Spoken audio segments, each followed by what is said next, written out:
PDS समाज के ऊपर अन्याय हुआ है।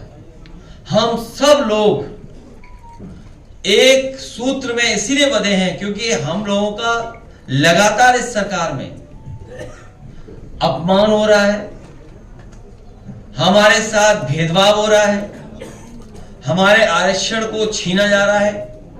कल ही हमने आपने सबने वो तस्वीर देखी।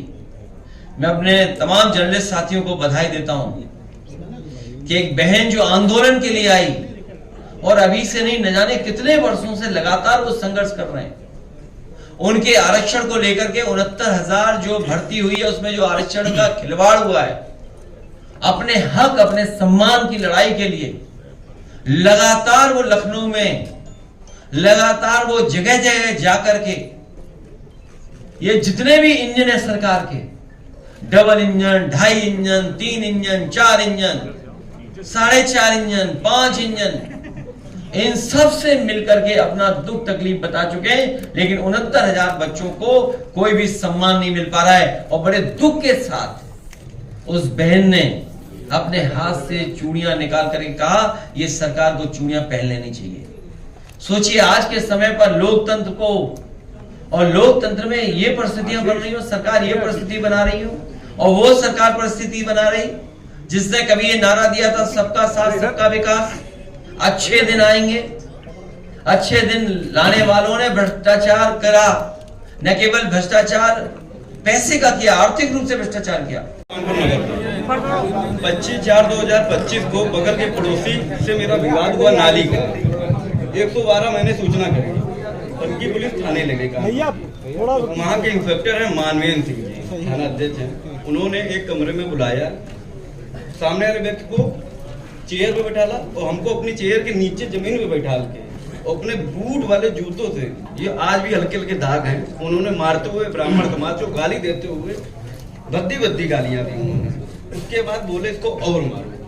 मैं लगातार 25/4/2025 से 10-15 दिन तो इतना संतुलन में खो दिया तो मैं आत्महत्या कर लूँ, लेकिन मजबूरी में मैंने फिर सोशल मीडिया पर उसको चलाया। जब आदरणीय अध्यक्ष जी ने जब उसका ट्वीट किया, पहले पुलिस कही थी कोई जांच में नहीं पाया गया।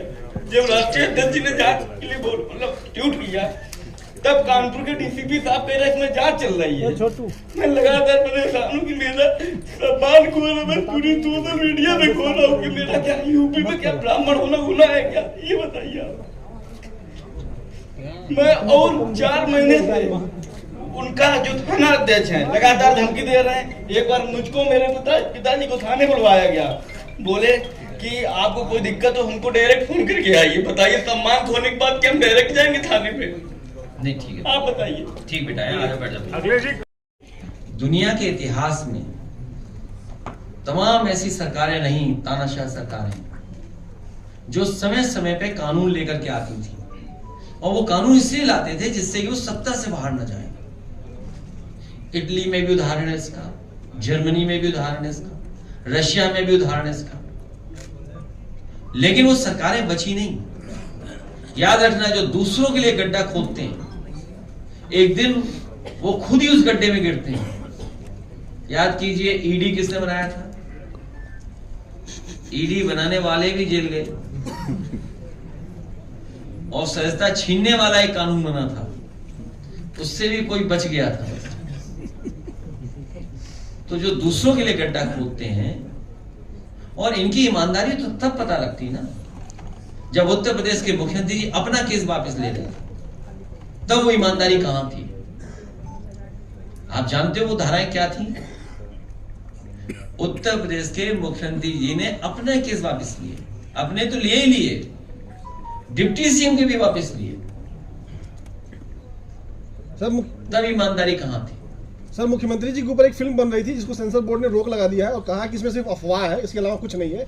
अब मुख्यमंत्री जी की टीम उसको लेकर हाई कोर्ट जा रही है और कहा जा रहा है कि दिल्ली और लखनऊ की जो लड़ाई है उसमें फिल्म के बीच दिखाई दे रही है कि रिलीज ना हो पाए फिल्म। मुझे इसके बारे में कोई जानकारी नहीं है, और कई फिल्में आती हैं कोई देखने नहीं जाता। जब उन्हें हम लोग ऐसे ही देखते हैं तो क्या फिल्म देखेंगे जाके? अच्छा, उनके डायलॉग अगर सुनना तो एएनआई कहाँ है? तो क्या डायलॉग सुनना? तो के डायलॉग तो हम लोग ने सुने ही है सब, कोई नया डायलॉग थोड़ी आएगा वहाँ।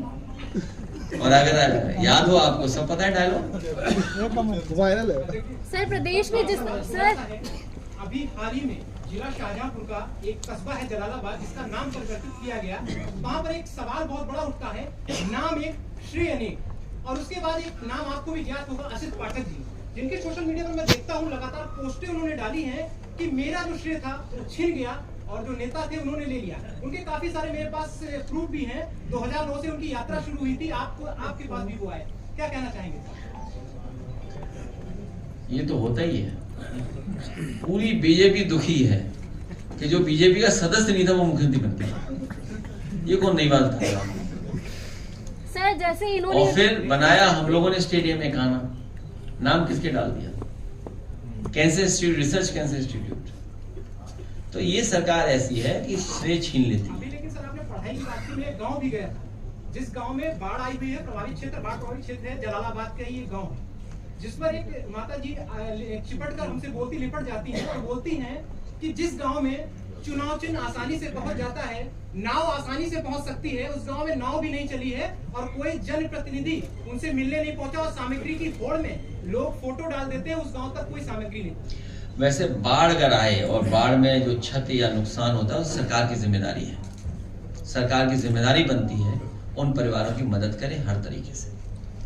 अखिलेश जी, एसआईआर वाले मुद्दे पे 3-4 डीएम्स ने आपको ट्वीट पे जवाब दिए, क्या उसके बाद फिर कोई पत्राचार हुआ उनसे? अब एक झूठ छिपाने के लिए 100 झूठ बोले जा रहे हैं। आज एक मंत्री ने भी किया है बयान जारी। तो हम तो मंत्री जी से कहेंगे कि उन अधिकारियों के खिलाफ कार्रवाई कर दें, देखते हैं कब तक उन अधिकारियों के खिलाफ कार्रवाई होती है।